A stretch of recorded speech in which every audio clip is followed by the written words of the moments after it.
Hey guys, Noel here, and it's Monday night. Well, we got a little bit of time on our hands, so thought it would be fun to do a review for the Noel Comics YouTube channel. If you know me, you know I am a huge fan of X-Men, and I have been paying extra close attention to X-Men 97 since it debuted. Recently, on one of our live streams, we spent about 20 minutes doing a review chat of episodes 1 and 2 of X-Men 97, which I felt were pretty mediocre, had some unnecessary kind of preachy left-wing politics and some stiff animation that was a little bit reminiscent of the TV show Archer, but nevertheless it wasn't all bad. For the most part, characters were there, and a bunch of the 80s comic book line of X-Men, those stories were getting tapped into. Magneto being put on trial, Magneto taking over the X-Men, although in the comic books, I think he took over the New Mutants, which would become X-Force. But the idea of Xavier handing off his mutants to Magneto was something that happened in the comics. And also, X-Men 97 is doing a good job of, kind of picking up where the Saturday morning cartoon left off with Magneto joining the X-Men. And while the first couple episodes, if you watch my review, you'll see there's some things that bothered me. There were some missteps. Episode 3 was a huge improvement, both in terms of storytelling, in terms of animation, in terms of just general enjoyability, in terms of action choreography, and just general narrative elegance. To be able to take something as kind of spread apart as the Inferno arc of the late 80s and condense it into about a 25-minute episode, and I think really do the character of Madelyne Pryor more justice in that episode than had been done in the comic books. So, I love X-Men comics. Growing up, I always just thumbed through them, and some I read more thoroughly than others.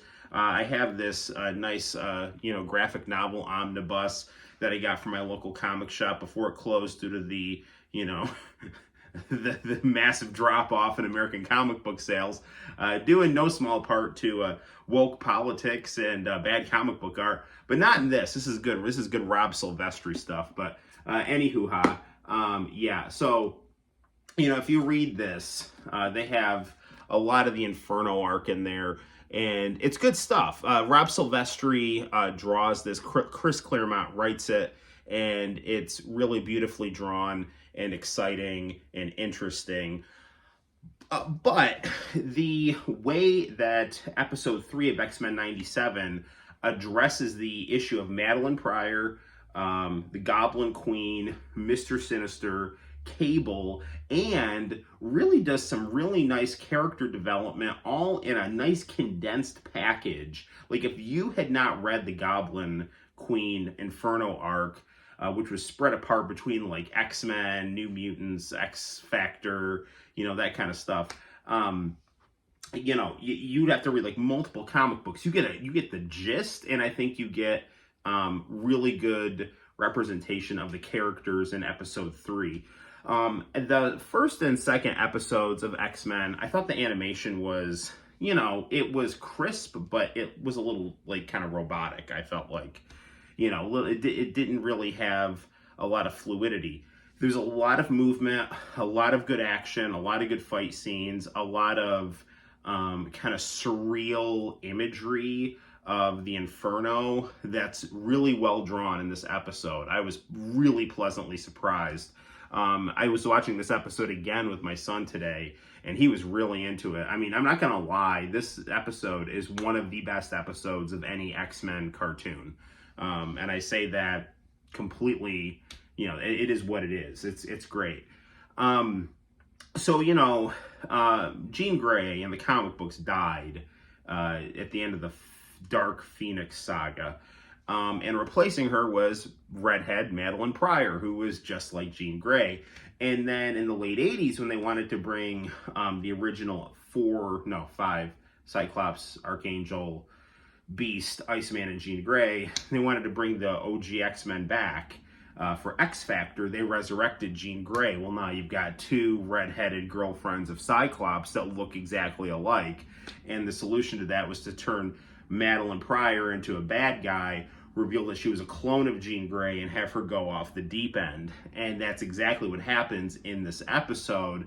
However, in the X-Men, the animated series, they don't kill off Jean Grey because that would have probably traumatized too many people since it was a Saturday morning cartoon.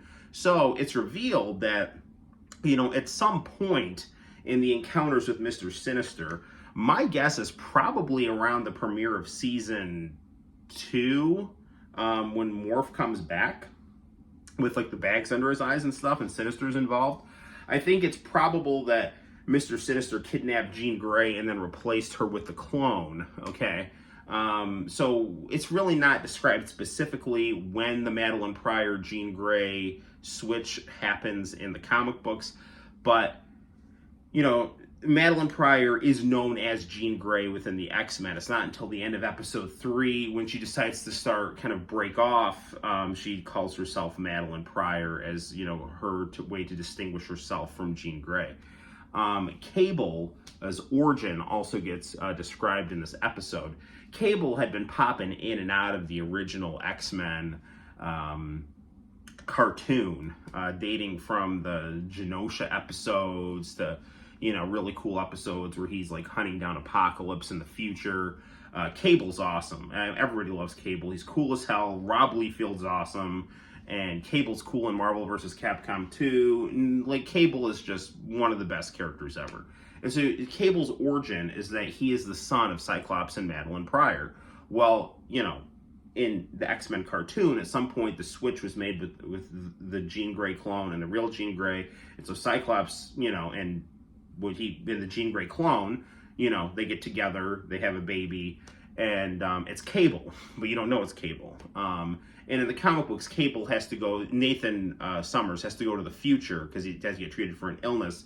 This is the same thing, except in this episode, which is interesting, Bishop takes Cable to the future, which I think would be a great spin-off. If you were to do like a spin-off comedy where Bishop has to raise baby Cable in the future, and you have like kind of a fish out of water, single dad sitcom. It can be like My Two Dads, but in a post-apocalyptic future with like Bishop and Forge and like baby Cable.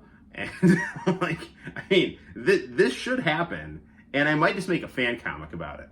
But anyway, so I've heard some chatter online that a lot of people, not a lot, but enough, were like, Madeline Pryor really got screwed in the 80s. She was a likable character. They brought Jean Grey back, and then they totally screwed her. The Goblin Queen, who Madeline Pryor turns into, is one of the sexiest character designs I have ever seen. The way Rob Silvestri drew her. Now, they had to I don't know if it's understandable, but, she's almost naked from the waist down in the comic books, which is beautiful eye candy. It is, she's drawn incredibly beautifully in the comic books. But in the cartoon, I understand maybe you want to pump the brakes for a little bit broader audience, although I'd be perfectly fine if she had her comic book design costume. But she's wearing kind of a bustier. She still looks very sexy. And the other thing that I liked about this episode was there were great references to 80s and 90s X-Men things. Multiple comic book covers of the Jim Lee and Andy Kubert era were referenced. From the Andy Kubert cover of Cyclops holding Jean Grey at the wedding and kissing, which was also the cover to the single Back to You, which was the Japanese closing to X-Men, which you can see the full single on my channel. I have an artwork I did of Wolverine kissing Marvel Girl to the full track of that song. The great cover of Rogue and Magneto in the Savage Land, where Rogue is in this kind of like fur bikini, resting her hand on Magneto's chest. That was like Gambit's like nightmare vision, because like eventually the Goblin Queen starts using all of her mental powers and Mr. Sinister powers to kind of like manifest a hell on Earth for the X-Men in the mansion. And Gambit's version of hell is losing Rogue to Magneto, and they have a nice kind of love triangle between Rogue, Gambit, and Magneto happening in the show. And if anyone wants to bitch about the age difference between Rogue and Magneto, they can, like, I'm so sick of, like, the ageism bullshit, you know, I mean, so, whatever. But, yeah, I'm all for, I mean, I love Gambit, so, but, you know, I got no problem with Rogue and Magneto either. But they gotta make Magneto look more like the Jim Lee Magneto. Stop giving him those purple lips. You know, what else to talk about? Morph is just, he's not the same character, and I get that they're trying to have, like, representation and identity politics and stuff, but it's not the same character, man. And, like, when, like, Worf, like, not Worf, Morph, oh, it would be better if it was Worf. Like, you know, and, like, Morph has got, like, Wolverine in the shower rejecting his feelings towards him. I'm like, what are you doing? Like, what the hell is this, you know? Like, I mean, like, I don't know, whatever. That's, you know, I've tacked on and a little unpleasant, especially, like, when the whole point of, like, X-Men is supposed to be, like, an enjoyable comic book experience. I don't want to have some alien, you know, neuter gender person having unrequited love feelings for Wolverine, which is a little implied in this episode. That's not my Morph. Morph was kind of the funny guy in the battlefield that, you know, you kind of felt bad for when he got killed. That was the whole point. Morph, though, is pretty cool in this episode, and I might be reading too much into these things, but one character that was very important in the Inferno arc was Colossus's sister, Magik, spelled with a K, and Morph turns into her, both the good and bad version, to fight Goblin Queen.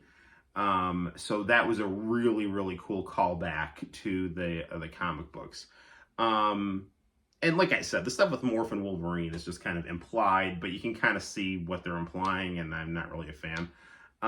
But nevertheless, this episode was great. And let me tell you, the best part about this episode is they very elegantly added real character development to the Jean Grey clone, Madeline Pryor. Like, you know, there comes a point where Jean Grey is trying to fight Goblin Queen. They're having this, like, mental battle.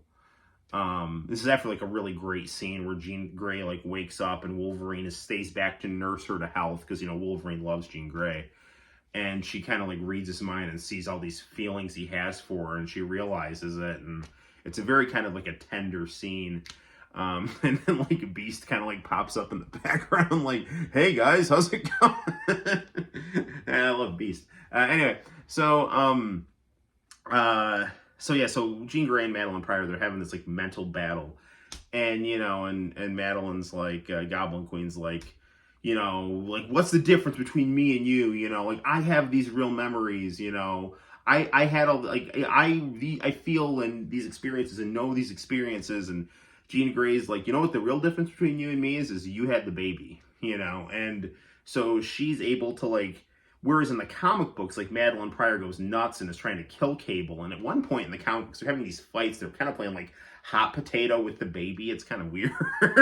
Like, baby Cable's, like, getting thrown around in the sky. Like, her love of Cable, like, kind of anchors her humanity back to her and causes her to break Mr. Sinister's spell. And then she teams up with Cyclops to go save the baby. And then at the end of the episode, she's like, goes out on her own and tries to blaze her own path, which then makes room for Jean Grey to come back as a full cast member. So they handled Madeline Pryor, like, a lot better in this. Like, they gave her a character arc, sympathy, redemption. She was a likable, understandable character that I think was treated probably more fairly in the animated series than in the comic books. Although in the comic books, I think she's one of the most beautifully drawn characters ever.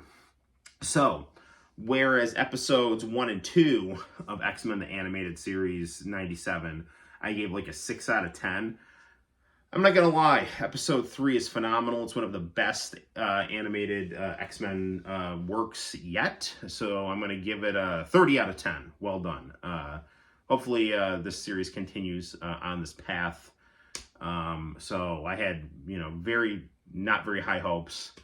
my seemingly not high hopes were confirmed. And then episode 3, I'm like, wow, they actually got their crap together. This is great. So until next time, guys, my name is Noel. You take care, and I'll see you in the very near future for more video game reviews, anime reviews, comic book reviews, and all kinds of nonsense on the Noel Comics YouTube channel. Take care.